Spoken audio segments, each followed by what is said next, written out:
जैसे जैसे चुनाव नजदीक आ रहा है वैसे वैसे हर पार्टी अपने प्रचार प्रसार और आम जनमानस से मेलजोल बढ़ा रहे हैं।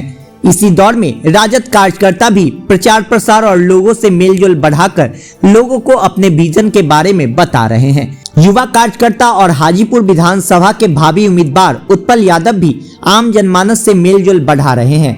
आज उन्होंने संत रैदास चौक और संत रविदास मंदिर के उद्घाटन में अंधरवाड़ा पंचायत में पहुंच लोगों को संबोधित कर अपने पार्टी के एजेंडों को रखा और लोगों को अपने विजन के बारे में बताया। उन्होंने कहा कि विकास हाजीपुर से कोसों दूर है। आज जरूरत है युवाओं को रोजगार की, सुरक्षा की, जो यह सरकार देने में विफल है। तेजस्वी यादव मात्र 17 महीने में 5 लाख लोगों को नौकरी दी और आगे की सरकार आने पर ऐसा कार्य करेगी। उन्होंने अपने पार्टी के विजन को विस्तार पूर्वक लोगों को समझाकर और तेजस्वी यादव को सरकार बनाने में मदद करने की अपील की। आइए हम सुनते हैं उन्होंने और आगे क्या कहा।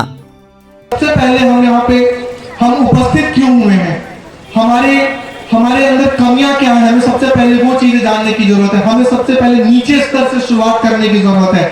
आज के समय में अगर बिहार, हमारा हाजीपुर अगर इतने पीछे राज्यों में गिना जा रहा है, उसका कारण क्या है? उसके कुछ मुख्य कारण है कि शायद लोग ऊपर काम कर रहे हैं, नीचे स्तर पे काम नहीं किया जा रहा है। आप अगर देखेंगे तो आप सभी लोगों को एक स्टिकर दिया गया है। इस स्टिकर में वो सारी योजनाएं बताई गई हैं जो हमारे नेता आदरणीय श्री तेजस्वी प्रसाद यादव जी ने आप लोगों के लिए लाई है। इन योजनाओं को जब आप अपने घरों में जाएंगे तो आप बिल्कुल पढ़िएगा। ये योजनाओं से आपको बेसिक लाभ मिलेगा, आपको डायरेक्ट इसका लाभ मिलेगा। इसमें जो आप सबसे पहली चीज है वो है माई बहन मान योजना। इसके अंतर्गत हमारी जितनी माताएं बहनें हैं उनको 2500 रुपए की एक धनराशि डायरेक्ट आपके बैंक खातों में दी जाएगी, जिससे आपको बहुत लाभ होगा। एवं जो वृद्धा पेंशन योजना है उसको बढ़ा करके 1500 रुपए किया गया है। एवं हमारे नेता ने कहा है जो बिजली का बिल आजकल जो स्मार्ट मीटर हमारे घरों में लगाया जा रहा है, उन स्मार्ट मीटरों की वजह से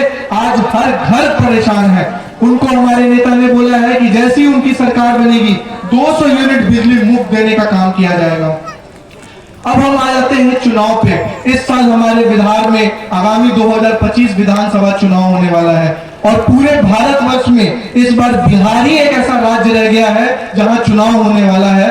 और आप सभी लोगों को ये बिल्कुल ध्यान रखना है कि इस बार दिल्ली से प्लेन से उड़ कर वो सारे नेताएं आएंगे। हमारे यहाँ एक कहावत है कि डालिया आएगा दाना डालेगा, लेकिन हमें उसमें फंसना नहीं है, क्योंकि वो आएंगे और हमें लालच देंगे और उन लालच को आज तक पूरा नहीं किया गया है। कहते हैं कि बिहार पिछड़े राज्यों में गिना जाता है और हमारे माननीय मुख्यमंत्री एवं हमारे माननीय प्रधानमंत्री ने हमेशा से बिहार की बोली लगाई है, कितने हजार करोड़ कर दूं, इतने हजार कर दूं। एवं हमारे हमेशा से ये मांग उठती रही है कि बिहार को विशेष राज्य का दर्जा मिलना चाहिए, क्योंकि बिहार पिछड़े राज्यों में गिना जाता है और जब कोई बच्चा कमजोर होता है तो उसे ज्यादा सहायता की जरूरत होती है और शायद बिहार के लिए वो चीजें नहीं की गई, बल्कि हमेशा हमारे राष्ट्रीय अध्यक्ष श्री लालू प्रसाद यादव हमेशा उन पे उंगली उठाई गई कि उन्होंने ये किया है, वो किया है। मेरा मानना है कि हमारे नेता अगर एक विशेष दल से जाकर के मिल जाएंगे तो उनकी सारी गलतियां दूर हो जाएंगी। क्या मैं गलत कह रहा हूं आप लोगों के बीच?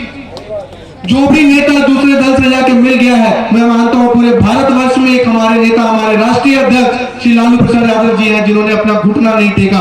और शायद इसीलिए लालू प्रसाद यादव जी उनको चुपते हैं, क्योंकि वो गरीबों का, वंचितों का, शोषितों का आवाज है। क्या आप यहाँ आज कुर्सी पे बैठे हुए हैं? आज से 25 साल 30 साल पहले आपको कुर्सियों पे बैठने दिया जाता था? नहीं बैठने दिया जाता था। शायद वो उसका लालू प्रसाद यादव जी हैं, जिनकी बदौलत आज हमें उचित सम्मान हमें मिल रहा है और हमारे बच्चे आज डीएम बन रहे हैं, एसपी बन रहे हैं। शायद ये वही लालू प्रसाद यादव जी का देन है। और आज हमारे बीच हमारे नेता, बिहार के भविष्य युवा हृदय सम्राट आदरणीय तेजस्वी जी, जिनकी सरकार थी 17 महीने की, उन्होंने उसमें अपने आप को प्रूव करके दिखाया है कि मैं जो कहता हूं मैं वो करके रहता हूं। लोग कहते थे कि सिर्फ आएगा बोल के चला जाएगा। हमारे माननीय मुख्यमंत्री जी कहते थे इतनी नौकरियां कहां से लाओगे, इतने पैसे कहां से दोगे?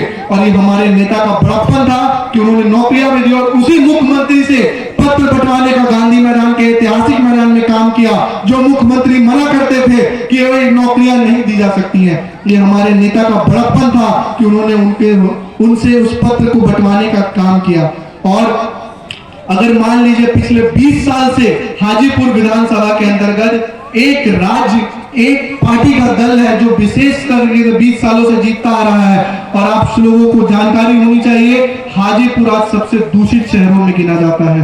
आज हम अंदरवारा पंचायत के अंदर बैठे हुए हैं, यहाँ बहुत सारे नौजवान हम लोगों के बीच उपस्थित हैं। क्या उनको आज रोजगार की आवश्यकता नहीं है? क्या आज उनको एजुकेशन की आवश्यकता नहीं है? क्या वो एक यहाँ पे हमारे इतनी बुजुर्ग महिलाएं एवं हमारे भाई बंधु बैठे हुए हैं, क्या आपको एक अच्छा चिकित्सक की आवश्यकता नहीं है? जब भी आपको चिकित्सा की आवश्यकता होती है आपको पटना या फिर दिल्ली रेफर कर दिया जाता है, और जब आपको एम्स में जाके आप अपना दाखिला दिलाते हैं तो आपको बोला जाता है कि आपको 2 दिन 4 दिन वेटिंग मिलेगा, उसके बाद आपको दाखिला मिलेगा। और यही हमारे नेता जब स्वास्थ्य मंत्री बने थे तो वो औचक निरीक्षण करते थे और हर जिला अस्पताल में रात रात को ठंड में घूमते थे ताकि हमारे भाइयों बहनों गरीब वंचितों शोषितों को कोई परेशानी ना हो।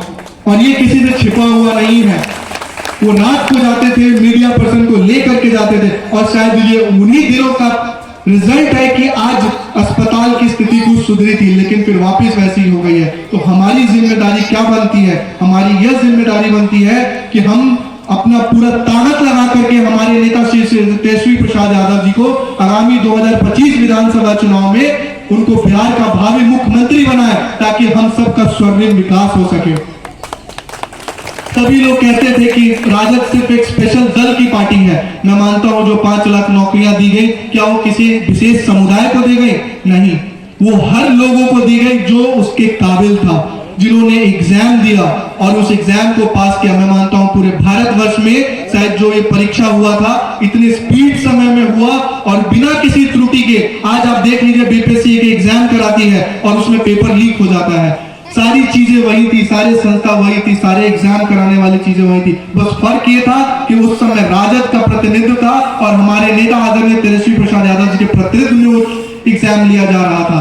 बस हमें यही करना है कि कुछ भी हो जाए इस बार हमें अपना वोट जो है सही जगह डालना है, किसी के बहकावे में नहीं आना है। यहाँ पे उपस्थित मंच पे हमारे सभी लोगों ने, मेरे बुजुर्ग, मेरे आदरणीय, मेरे चाचा, मेरे भाइयों ने, सभी लोगों ने हमारे यही बोला कि जो भी चीजें आपको बताई गई हैं, कुछ भी हो जाए आपको गलत चीजों में नहीं पड़ना है। आपको सिर्फ और सिर्फ लालटेन के मुहर पे ही आपको अपना एक मत वोट देना है। अगर आप ये सोच रहे हैं कि आपके एक वोट से क्या होगा, तो एक वोट से सरकार बदल जाती है। पिछली बार हाजीपुर विधानसभा में सिर्फ 2500 वोट से हमें हराया गया था, और ये क्या हुआ था आप लोगों से किसी से छुपा हुआ नहीं है। वो हमारी ही गलतियां थी कि शायद वो चुनाव हम लोग हार गए, वरना अगर आज हम लोग सभी लोग एक होकर के लड़ेंगे तो ऐसा कोई नहीं है जो हाजीपुर के अंदर हम लोगों को हरा सकता हो।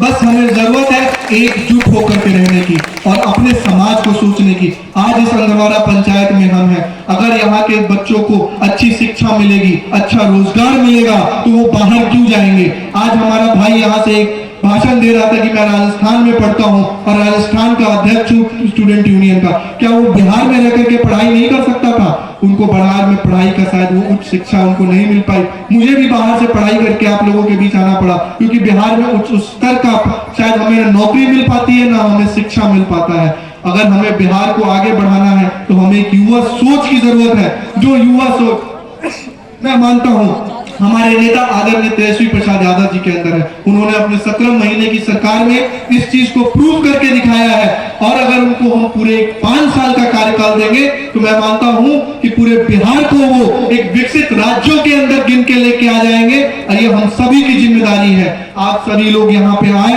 अपना बहुकीमती समय दिया, इसके लिए मैं आपका बेटा उत्पल यादव आप सबका बहुत बहुत आभार व्यक्त करता हूँ। बहुत बहुत धन्यवाद। राष्ट्रीय जनता दल जिंदाबाद, लालू यादव